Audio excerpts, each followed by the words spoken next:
Hey there, I'm Brittni Schroeder, and business and marketing are my jam. I'm here to walk you step by step through this crazy thing we call business. I'm a small town girl, chocolate eating, Diet Coke drinking mom, marketing guru, automation Jedi, and all around good time. This is your weekly dose of all things business and life, sprinkled with some fun. This is the Redefine Business Podcast.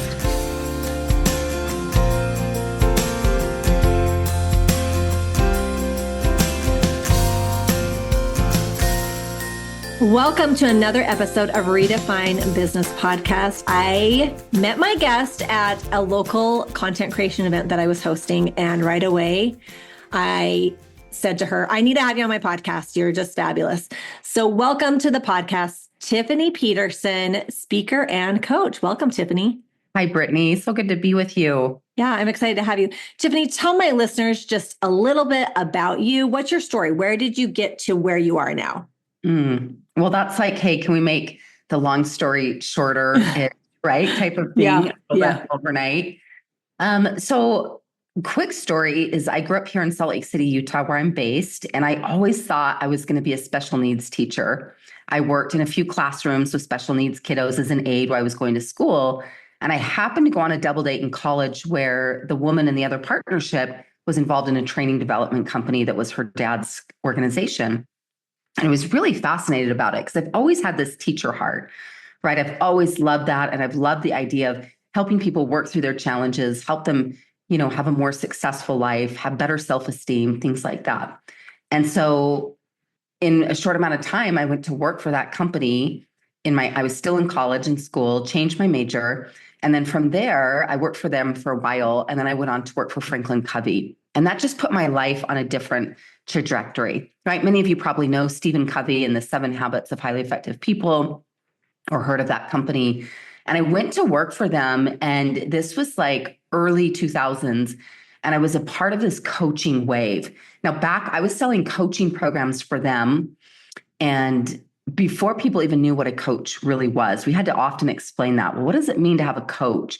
Right. So I've literally been part of this coaching industry for 20 plus years and watching it evolve and shift and change. And now today, coaching is a very obviously mainstream word and concept. You might have, a fitness coach, a business coach, a life coach, an organization coach, all the different ways that world and industry. But I really, again, you guys, I was going to initially be a special needs teacher. And then my plan was to get married and be a stay-at-home mom and raise babies. And my life went on a very different path, very God-guided, very different path than what I thought it would be. But I really learned how to sell. And I learned how to sell through asking good questions, because people buy emotionally, but they decide logically. And you really, for a lot of us, we can have fears and nerves about sales and selling. But when you really just learn how to master the art of selling is asking good questions and helping people get their needs met.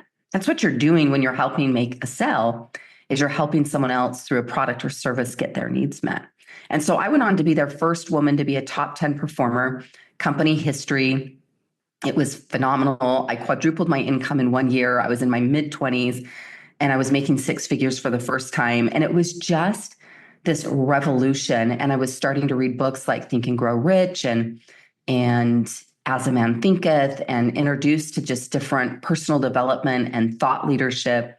And the combination of learning how to sell while learning how to navigate your mind was really this new path for me. And then I went on to be a sales trainer for them. I was a corporate trainer. And then I went out on my own about 15 years ago. And now I do a hybrid between speaking at events and coaching programs and things like that, where I help people both with their inner work, right? Self-esteem and the self-concept, and help them grow their sales as well. So we kind of marry the two. That's a long story, really short. Yeah. I love that. Before we hit record, we were kind of talking about, what should we focus on? And I was telling Tiffany, I feel like sales, especially for women for some reason, is just, it's hard because we have this mindset that we're bugging people, or I don't want to bother them. And I was actually talking about this the other day, that I'll sign up for people's emails, and I've signed up for stuff from like Tony Robbins, and I am getting a million emails from him, and I noticed like that men, like they're just more like assertive. They're more, push, push, push. And women are just like, okay, I've asked them once. Like, I don't want to bug them. Talk a little bit about that. Like, you brought up a good point, asking good questions, but how, is it a mindset like block where people are like, I don't want to bug people? Like, what really holds people back from being successful at sales? Yeah, it's such an important conversation because male or female, you can see this show up, but definitely I work mostly with women. It's that fear of, ooh, how will I be perceived? And a lot of times, so the fear is, oh, I don't want to, like you said, I don't want to be pushy. I don't want to be salesy, but you're not being pushy and salesy when you're helping people get their needs met. You're in a form of service, but it is a mindset. And I think, again, that for women especially, that fear of, ooh, I don't want to be rejected. I don't want to come off a certain way. But this is what I often call, it's more about image management, which is how do I look? How am I perceived? Which is all about image and ego. And you're not wrong for that. We all have it. It's just how you navigate it versus I want to make a bigger impact, right? So it's like, I want to be rooted. So one of the ways that we work on this mindset is helping people identify and literally put into writing, what's your purpose for doing the business you're doing? Whether you're product-based, service-based, or both, what's your purpose? What's your why? We might say that. Mm-hmm. A lot of times people will say, I legit want to help people. I want to help people have a greater sense of self-worth, or I want to help them have confidence buying a home, or I want to help them be healthier and better shape. And I want to help them with this, that, and the other. Yet if we're heavily anchored in that purpose, that will help us with part of the fears and the nerves. But some of it is just making a conscious decision to say, what's the new story I choose to tell? Because currently you're telling yourself a story that then produces feelings, right? I remember a mentor of mine years ago said, you're feeling what you're thinking. Worth considering. You're feeling what you're thinking. So if you're feeling insecure, if you're feeling confident, if you're feeling self-doubt, or you're feeling like, be mindful of like, what are the thoughts you're choosing to think and the beliefs you're choosing to experience. But for women, different than men, women were heavily raised, right? As you might say back in the hunter and the gatherers, as women, relationships were everything. It literally if you go back far enough in all of our ancestral line, being part of the community and being liked and included and belonging, which we all still have those needs, but literally it meant your survival. And so sometimes it's like, how do I look? How am I sound? How am I this? How am I that? And the fear of being judged and the fear of being rejected are really strong. For all of us, myself included, even though I coach on this a lot, there's still my own at times levels or ceilings on how big I'll play and how much I'll put myself out there and so forth. At times I get curious about that myself, but is get really aware of what's the story that I'm telling. And for a lot of people, again, they're like, is this okay? How does this sound? We come up from families, and it's like every family had spoken and unspoken rules in their family of origins. And then the families you create, like there's these things. And sometimes it's like, ooh, I don't want to be that. Yeah. Yeah. Many people are great order takers. Mm-hmm. Like if people reach out to you or reach out to me or reach out to any one of you listening and they say, hey, I want to buy your product. Hey, I want to buy your service. I want to book you. We're like, great, let me write you up an order.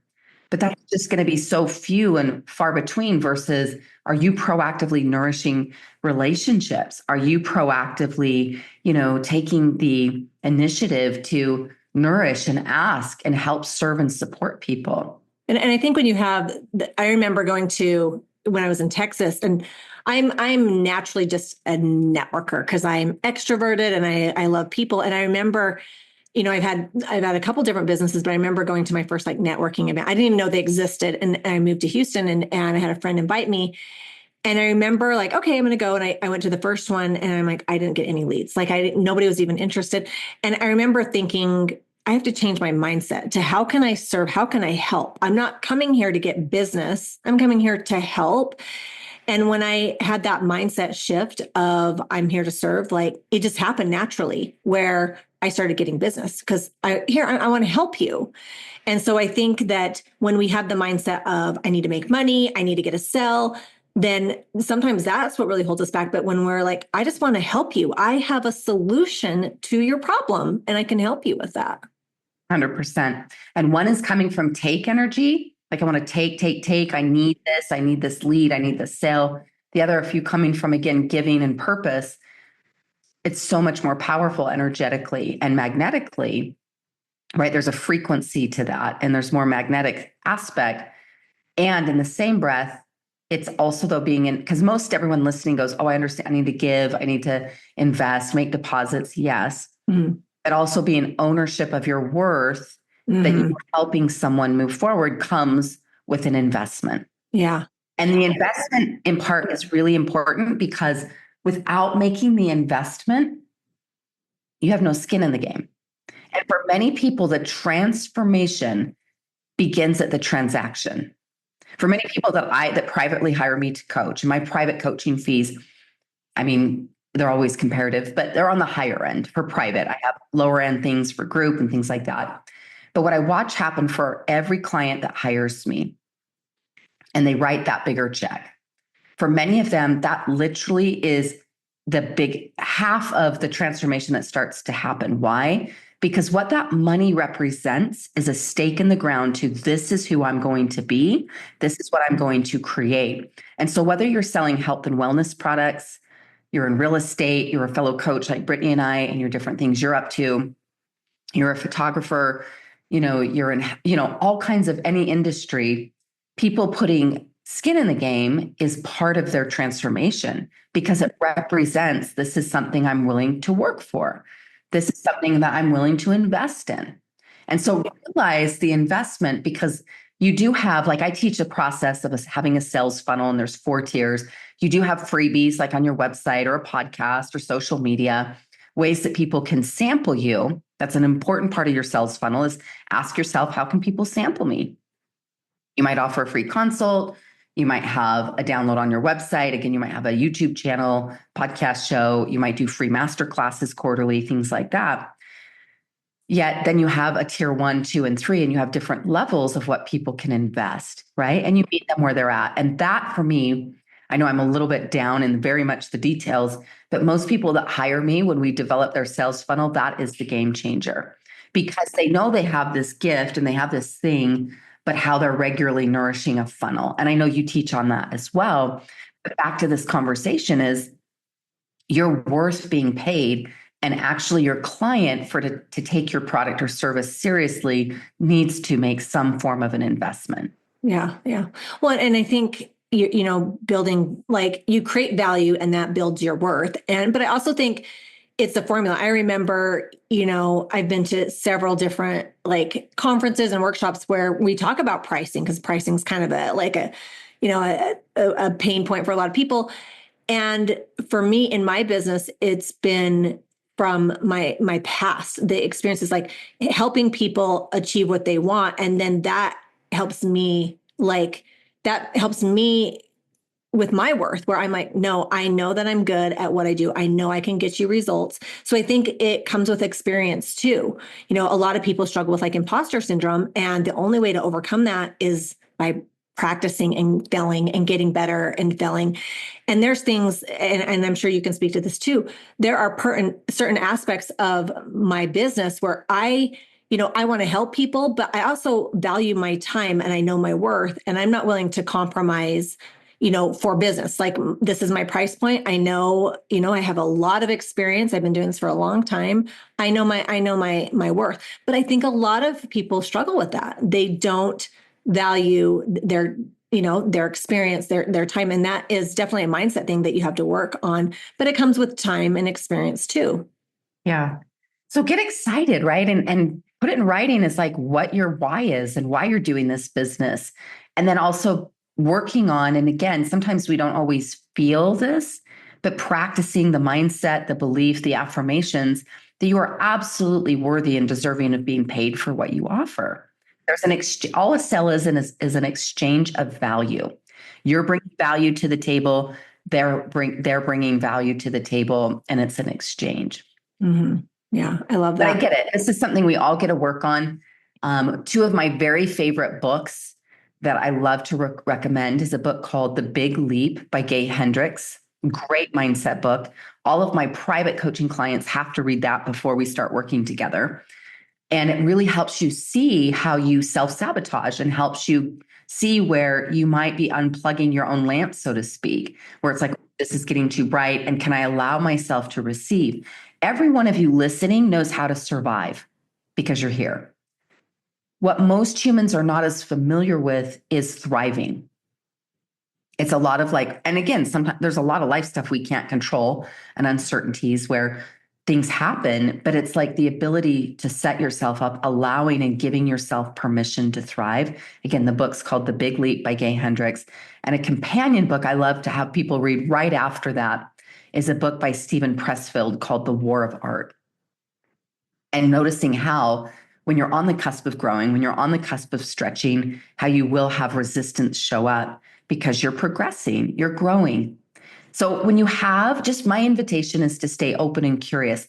When you have the fears come up, and they will, you have the nerves come up, they will, you have the ceilings you hit, they come up, is to just stay curious about them. And it's like, what am I making this mean about myself? Or what's the insight on this? What's the fear that this is really about? As if you say, oh, I'm afraid of being rejected. Okay, get curious about that. And what would that mean? And why am I what's that about? Well, I don't like how that feels, because most of our fear in this life is we're afraid of a feeling. Mm-hmm. Yeah. Not of the act. Have we all been, quote, rejected or turned down or not bought from? Yes. Did you live through it? Yes. I just invite us to reframe rejection as, imagine this. Imagine I ask Brittni and I say, Brittni, I've been loving following you on social and what you're sharing. I'd love to go to lunch with you. And I asked Brittni to go to lunch. And let's say Brittni says, no, thank you. Or Brittni sees the message, doesn't respond. Or Brittni there's just no engagement regardless. Like, let's say, so the answer is no. How would you might be tempted to feel? The easy temptation is to feel bad and to feel shameful or oh my gosh, maybe I shot too high in the park. Like I went for it, and no. The reality is you're the exact same. I wasn't having lunch with Brittni before, or again, apply this to wherever in your life of like, I asked a client to, take a look at this or try this thing, or they didn't respond. She wasn't my client before, or I wasn't having lunch with her before. We're still not having lunch, or she's now not my client. Like I have a recent example on this, Brianna Wiest. You might know some of her great popular books. I really love her as an author. She's well known for books called The Pivot Year and The Mountain Is You, and she has all these great books. Well, she announced a book tour this spring to different cities. And she's going to be in Denver like mid-April. And Denver, as you know, is on the other side of our mountains. And I reached out to her team and on social, so both in email and on her social, and said, hey, I've hosted lots of authors here in Utah. I've done many sold out events. If you're already in Denver, what if we explore having you here in Salt Lake City and co-host an event? Never heard back. Do I feel bad? Not at all.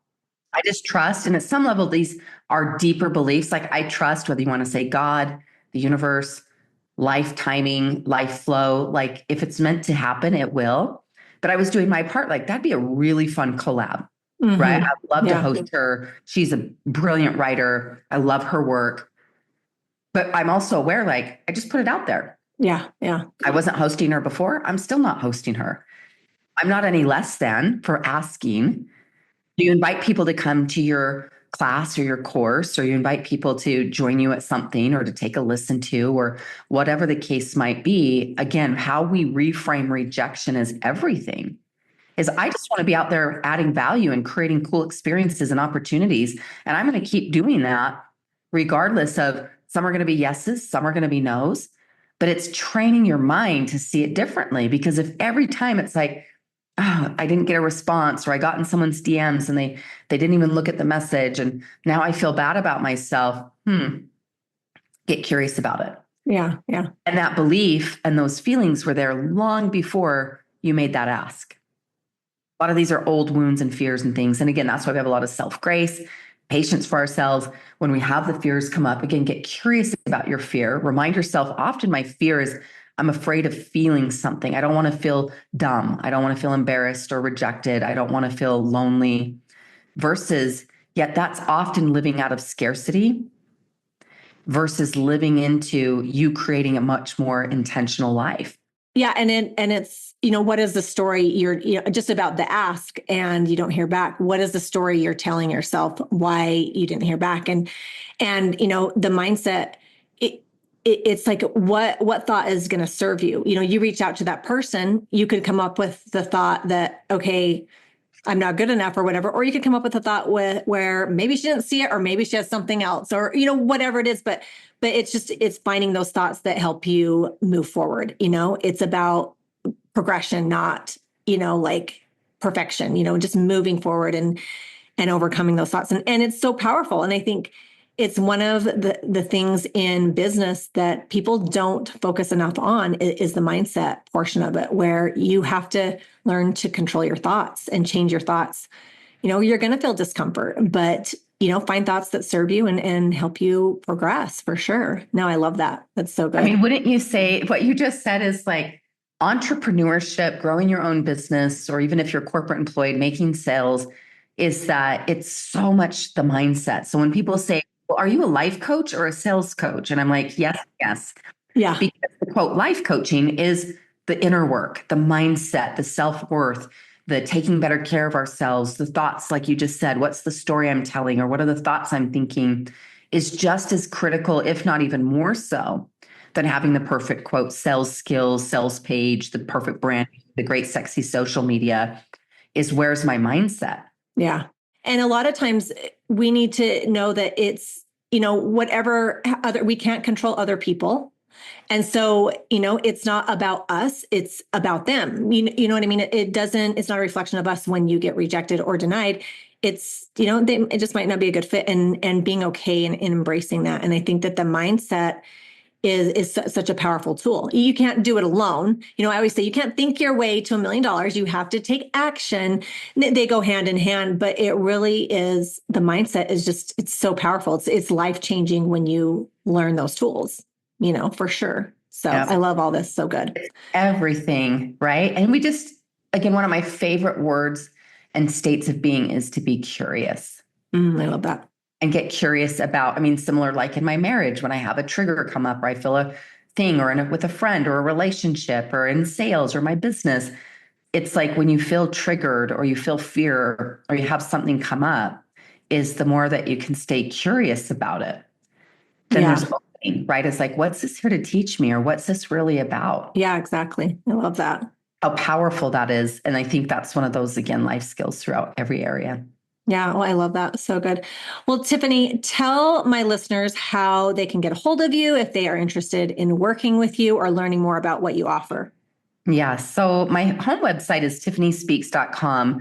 Go check out the tab free resources there. There's several free goodies that are there, a goal setting program, a self-care guide, some other tips and tools, resources. So there's just some fun things there, as well as tools, of course, that are going to help you. And then social, you can find me on Instagram. Tiff Peterson is my current handle. You can find me there. That's pretty easy. I run my own social media. So if you have a question or want to get in the DMs, but those are two key ways that people can get connected. Yeah, I love it. All right, Tiffany, and we'll put all that in the show notes. Tiffany, I like to end all my shows with asking my guests 2 questions. Mm-hmm. So the first one is, what is a pet peeve? Pet peeve. Oh, goodness. I would say I really struggle with flaky people. Oh, me too. Pet peeve. And here's the thing. There are times we do have to, quote, cancel or reschedule, because that comes up too, right? Like, hey, I had an illness or something came up in family, and that we reschedule or make changes. But people who just are flaky, don't follow through. Yeah, that kind of gets me. Oh, me too. Me too. Even though there's times I like to look at, well, are there times you've ever been flaky? Yes. So it's more so, but it's being in alignment with your word, right? Yeah. Yeah. That's a good one. Okay. What is a simple pleasure? Girlfriend, I just love, give me like a cozy mug of tea, snuggled in either bed or on the couch with like a cozy blanket and reading a great book or watching a show. And it's just like that for me is just like something so best. simple, but it's just like, I want to be cozy at my own home, maybe cozy socks, maybe a candle's lit or a diffuser's running. And I'm just like snuggled in and either reading or watching something that's, Yeah, that's a good one. That is a good one, especially today. It's kind of cold and rainy out. I know we've got a rainy day today and it's like, ooh, I've had a cup of tea already. And I love that. So good. All right. We will put all of that and all of Tiffany's information in the show notes. Thank you so much for listening. Thank you for coming on the show, Tiffany. It's been amazing. Thank you so much for having me. Let's not stop the party here. Head on over to my Instagram or Facebook group, Redefine Your Business, and let me know your thoughts about today's show. I will see you again, same time, same place, next week.